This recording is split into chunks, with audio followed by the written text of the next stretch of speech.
자,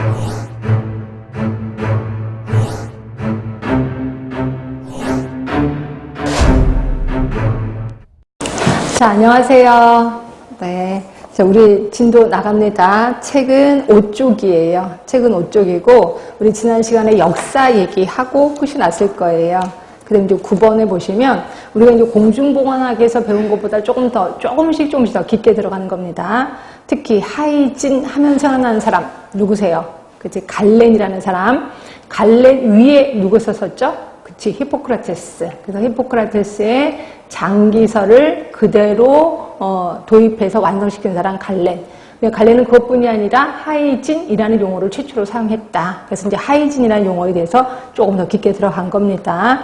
자, 이거는 그 신화에서 나온 거예요. 신화에 아폴로의 아들이 아스클레피우스라고 있습니다. 혹시 여러분들 그 앰뷸런스 차 지나갈 때 그 뒤에 그림 문양 보셨어요? 그래서 이렇게 지팡이가 있고 여기에 뱀이 이렇게 꽈리가 아니라 뱀이 휘어 감기는 그런 지팡이. 예, 그 지팡이의 대표적인 게 이제 아스클레피우스거든요. 의학의 신이에요. 근데 이분의 딸이 헤가라는 사람이 있는데 여기에서부터 유래된 게 하이진이라고 보시면 될 것 같고요.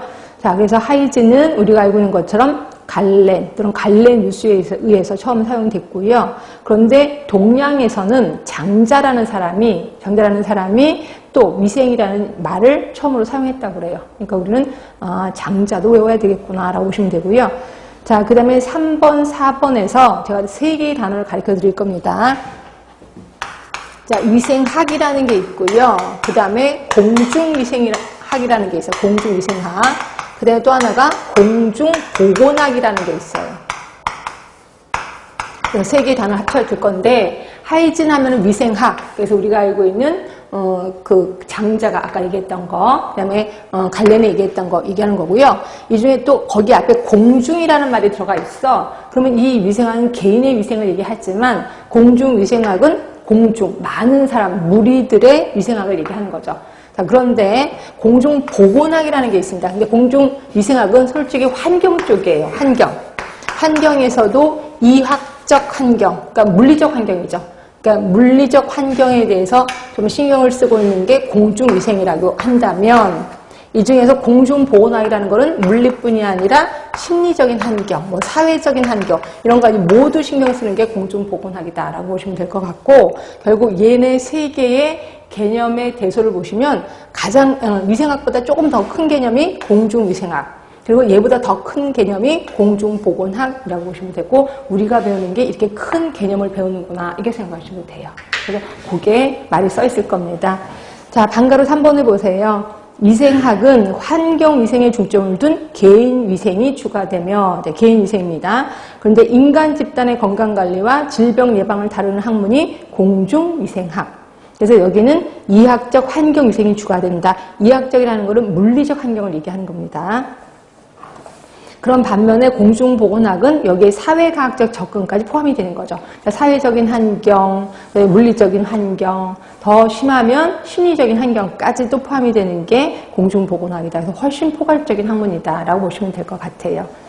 자, 그 다음에 10번 보시면 보건지표의 구분. 그래서 이것들은 우리 다 배운 겁니다. 그걸 다시 한번 구분을 한 건데, 하나는 이제 사망 수준에 관한 지표예요. 사망 수준. 그래서 조사망률, 영아 사망률, 신생아 사망률, 모성 사망률, 비례 사망 지수, 비례 사망률 다 알고 있는 거야. 근데 이걸 갖고 이거 낯선데? 이러면 절대로 안 되는 거고요. 그 다음에 두 번째가 질병 이환 수준에 관한 지표. 그래서 발생률, 유병률, 발병률, 치명률까지. 이 중에서 우리 공중보건학에서는 발생률과 발병률을 구분하자라고도 얘기했었을 거예요. 기억하시나요? 그래서 있죠. 우리가 호텔에 놀러 갔어요. 수학여행을 갔습니다. 그래서 거기서 준 점심을 먹고 모두 식중독에 걸렸어. 그러면 발생률을 구하라 그랬어요? 발병률을 구하라 그랬어? 옳지. 발병률을 구하라는 거죠. 그러니까 결국 위험에 노출된 인구 수분에 그 병에 걸린 사람. 이걸 우리 발병률이라고 얘기를 했었습니다. 그래서 요거 4개 좀 구분하시면 되고요. 그 다음에 인구 재생산 수준에 관한 지표가 이제 보통 출생률, 일반 출생률. 특히 보통 출생률하고 일반 출생률은 좀 기억을 하자라고 표현했었고요. 이거 기억이 안 나실까 다시 한 번만 얘기를 해드릴게요. 자, 보통 출생률 하면은 뭐 조출생률이라고도 하는 거고요. 조출생률은 뭐분의? 예, 중앙인구수분의 새로 태어난 아이의 수라고 얘기했습니다.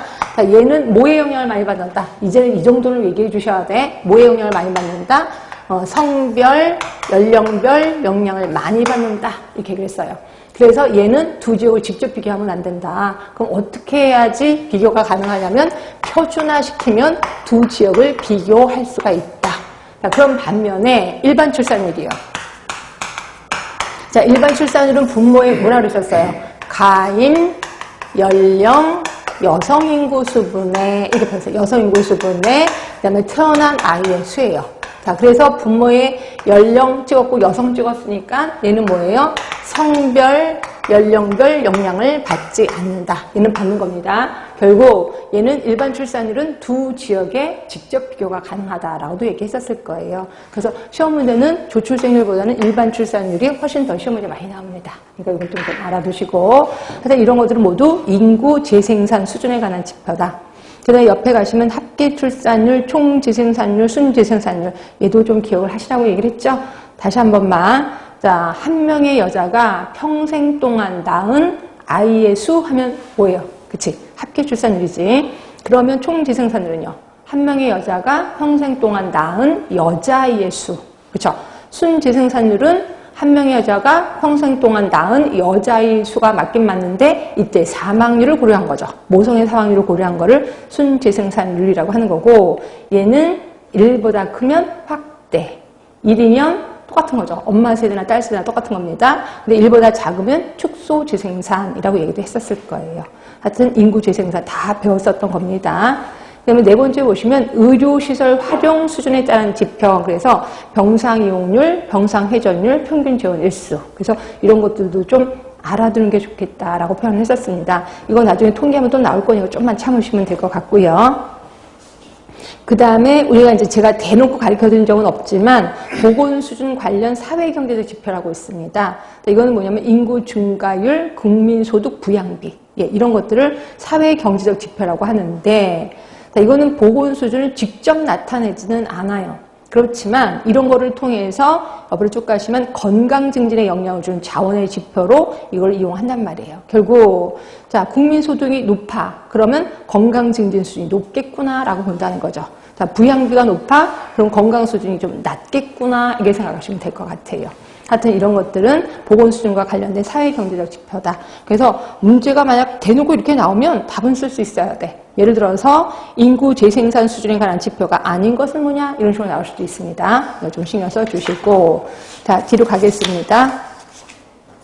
자, 이것도 기억하시나요? WHO가 자, 국가 간의 비교를 하려면 3대 지표를 비교해라 라고 얘기한 거. 이건 아주 상식입니다. 하나가 조 사망률. 그 다음에 또 하나가 비대